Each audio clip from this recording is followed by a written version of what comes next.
Bago natin simulaan ang kwento, ay magpaliwanag na muna ako sa inyo. Kaya hindi ko mapagpalit-palit minsan yung background music natin upang mas lalong pumatok o maganda ang pagkagawa.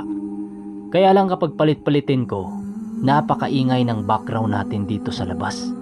Maraming nagkakantahan, iyakan, basta tipong yung magkadikit-dikit yung kapitbahay. Kaya minsanan kapag nagre-record ako ng gabi, nakachimpo ng walang ingay, napagpalit-palit natin ang background natin. So, yun lang. Simulan na natin. Chris, palalim na ang gabi. Dapat bilisan na natin. Sige Manong, susundan lang kita. Hindi kasi pamilyar sa akin ang lugar na ito eh. Sagot naman ni Chris. Pagtungtong nila sa tuktok, bumungad naman sa kanila ang isang napakatarik na bundok. Magaman palalim na ang gabi, nagpupumilit pa rin silang pasukin ang lugar na yon. Ilang oras pa ang lumipas. Kasalukuyan na nilang binagtas ang pangalawang bundok patungo sa tuktok nito. Hindi na noon sila nakapag-usap dahil nakakaramdam na sila ng pagod sa kanilang mga katawan. Medyo pahirapan din sa kanila ang pag-akyat dahil tanging liwanag lamang ng buwan ang kanilang inaasahan. Manong, bakit ka tumigil? May nakita ka ba? Tingnan mo. Ho? Saan? Yang malaking puno ba? Oo. At titigan mo rin ang ibang mga puno. Di ba siyang nagbubukod tangi? Oo nga. Kakaiba ang isang to. Hindi natin to napansin nung unang bundok nating inakyat ah. Tama ka. Dahil nagsisilbing pangkubli ang mga malalapad nitong sanga na puno ng mga dahon. Manong, may tao sa puno. Biglang tumalon pababa. Teka. Biglang naging malaking uwak. Shh. Hinaan mo yung boses mo. Yun ang hanagob na bantay sa lugar na ito. Lahi pa rin sila ng sungaw. Tara, lapitan natin ang dahan-dahan. Bantayan natin ang pagbalik nito. Manong, ang lalaki ng ugat ng punong ito ah. Ngayon lang ako nakakita ng ganito. Oo nga Chris, maging alerto ka. Dahil baka biglang babalik yung hanago. Chris, magkubli ka. May gumagapang sa mga sanga. Bulong ni Macario sa kanya. Pagdating nito sa kanilang kinaroroonan, doon nila nakita ang isang malaking ahas na kahawig ng isang serpenteng markupo.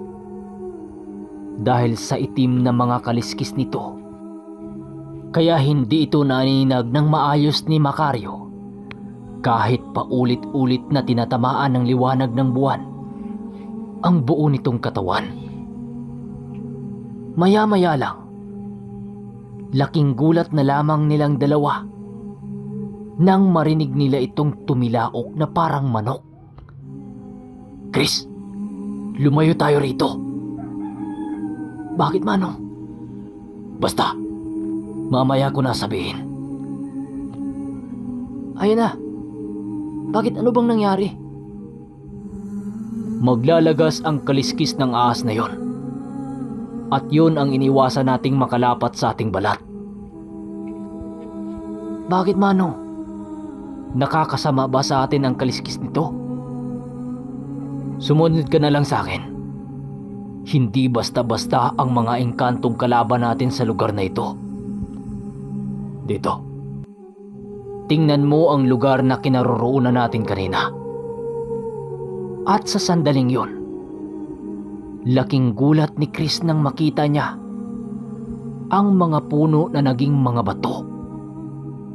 maging ang ugat nito, maging ang mga damong nabubuhay sa lugar ay halos hindi na nakilala dahil sa pagkapulbos ng mga ito. Maya-maya pa, agad naman silang napatahimik nang maramdaman nilang muling gumapang ang nilalang na yon. Alam nilang nasa itaas na bahagi lamang ito ng kanilang pinagkukublian, kung kaya't maigi naman nilang pinag-ingatan ang mga sunod nilang gagawin. Chris, umalis na tayo rito. Dali! Muli na namang tumilaok yung serpente. Bilisan mo! Sa paglayo nila sa lugar, ay ang pagtitig sa kanila ng nilalang na nagbabantay sa puno. Kitang-kita ni Chris ang sobrang galit nito dahil sa mga kapanghasan nilang ginawa. Walang sabi-sabi, agad tumalon ang ahas at kasabay nito ang paglapag sa kanilang harapan. Gamit-gamit ang apat nitong mga paa. Bumuka din ang napakalapad nitong mga pakpak na para bang tinatakot sila. Nang makita ito ni Macario, agad naman niyang binunot ang kanyang tanikalang latigo at hinataw ang serpente. Nang masipat naman ito ng serpente, agad naman itong umatras at nagpakawala ng isang napakalakas ng atungal. Alam ni Macario na tinatawag na nito ang hanagok, kung kaya't kinakailangan na nilang maging alisto sa lahat ng pagkakataon. Ito ang tinatawag na ibingan, kawig ng mga markupo at serpente. Hindi ito nabibilang sa mga sawakris. Ayon sa mga matatanda, na ang kaliskis nito ay may natatanging sumpa. Kaya mag-ingat ka. Sa oras na malalapatan nito ang kahit na anong nilalang, magiging isa kang bato. At ito ay iyong ikakamatay. Ito na may kabaliktaran ng Adarna. Ang mga nilalang na ito, kanilang itinatago ang mga katawan ng kanilang biktima sa kanilang pamamahay. At alam mo bang kung ano ang gagawin nila sa'yo doon? Gagawin kang palamuti sa pugad nila at gagawing laruan sa kanilang mga anak. Ganun po ba, Manong? Bakit nila ginagawa ito? Ginagawa nila ang mga bagay na yan upang masisigurado nilang walang makakaalam sa lugar na kanilang pinagpupugaran. Wika ni Macario. Dagdag pa ni Macario, dahil mahilig ang mga nilalang na ito na magtago sa mga puno at baging, kung kaya't marami itong nabiktima sa oras na maghanap ito ng pagkain. Alam mo, Chris, iba ang kinakain ng mga ito. Alam mo kung ano? Mga laman lupa. Halos hindi nakapagsalita si Chris dahil sa mga inilahad ni Macario. Magaman mapanganib ang mga serpente o ang mga markupo, isa naman itong tapat na nilalang sa oras na makakuha ng isang likha ng tiwala nito.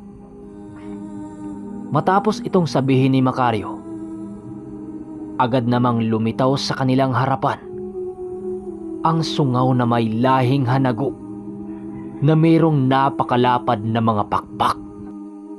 Pagsilay nito sa kanilang kinaroroonan, laking gulat nila nang magsalita ito ng, "Macario, bakit ka nandito? Hindi pa ba sapat sa iyo ang baryong iniwan ko para sa iyo?" Nang marinig naman ito ni Macario, kalmado naman itong sumagot,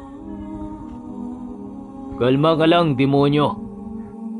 Wala pa akong ginalaw sa inyong lahi. Kaya lang naman kita hinabol. Dahil ayaw kong maghasip ka ng lagim sa ibang lugar. Ngayong nagkakaharap na tayo, mamili ka. Kamatayan o babalik ka sa orinihal mong tahanan? Oh, pangahas ka! Sagot ng kalaban niya. Dahil sa pinakita mo, alam kong tutol ka sa gusto kong mangyari. Kaya wala na akong magagawa, kundi hatulan ka ng parusang nararapat sa kasalanan mo. Pagkuha ni Macario ng tanikalang nasa kanyang tadyang, mabilis naman itong sumugod habang nagbibigkas ng mga salita. Paglapit dito ni Macario, agad niya itong hinataw ng kanyang tanikala hanggang sa naramdaman ito ang pag-atras ng kalaban. Nang masipat naman ng ahas ang kanyang ginawa, agad itong sumugod habang nagpapakawala ng kanyang mga kaliskis. Dahil sa mga ginawa nito, wala nang nagawa si Macario kundi abisuhan si Chris na umatras na muna ng pansamantala. Chris, atras ka na! Delikado ang sawang kasangga nito. Pwedeng malagay sa langanin ang buhay mo. Manong, susugurin ko na! Sigaw niya na siyang ikinagulat ni Macario at napalitaw ang gulok nitong armas. Nang makalapit siya sa sawa, walang humpay naman niya itong hinataw ng gulok ng durian upang makitilan ito ng buhay. Subalit dahil sa liksi ng nilalang na yon, hindi sapat ang kanyang abilidad na pinamalas. Aba, talagang ang liksi mo ha? Ngayon umilag ka. Wika niya habang nagdarasal at nang unti-unting tinawag ang mga engkanto. Pagyuko ng mga puno sa paligid ay maging si Macario ay natigilan. Pag-igihan mo, Chris. Pagkatapos ng digmaang ito, may naghihintay sa iyong premyo. Nang marinig ito ni Chris, ay ang pagtawag niya sa mga pamparalisang armas. Na halos ilang minuto, nagawa niyang maparilisa ang katawan ng sawa. Dahil dito, inundayan niya ito ng saksak sa katawan. Magaman naputulan na ito ng halos kalahati sa mga anino. Nararamdaman pa rin ni Chris ang pagpupumiglas nito. Ilang saglit pa ang lumipas. Laking gulat na lamang niya nang tuluyang mapunit ng sawa ang mga anino ng mga punong nakapulupot dito.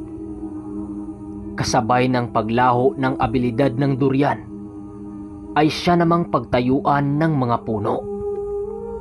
Gulat na gulat noon si Chris dahil yun ang unang pagkakataon na merong kalaban na nakatalo sa kanyang mutya. Nang makita naman ito ni Macario, agad naman itong tinawag ang lahat ng kanyang kasangga upang magkaroon sila ng katuwang sa digmaan. Paglitaw ng hari ng mga diwata, kitang-kita nila ang pagkasindak ng mga kalaban sa maharlikan ng mga diwatang kasangga nito. Segundo lang din ang naging pagitan nang magsisisuguran ang mga kasangga ni Macario upang pagtulungan ang dalawa nilang kalaban. Panatag naman siyang magawa itong magapi ng mga ito dahil mas malakas dito ng ilang ulit ang lahat ng mga nilalang na napabilang sa kanilang pangkat. Subalit napatigil naman ang hari ng mga diwata nang magsalita ang hanagub ng, "Hanggang dyan lang ba ang kaya ninyo? Nagkakamali kayo kung inakala niyong isang ordinaryo ang aking alagang Markupo. sa pagpapatuloy ng kwento ay ang magaganap ng matinding digmaan sa pagitan ng dalawang nilalang. So mga kaermitanyo, hanggang dito na muna ang ating kwento. At sana mapakinggan nyo pa rin ang susunod na yugto. Huwag kalimutang mag-subscribe at mag-like upang hindi maligaw sa mga susunod na episode. Yun lang. Maraming salamat. Hanggang sa pagbabalik ng Ang Ermitanyo.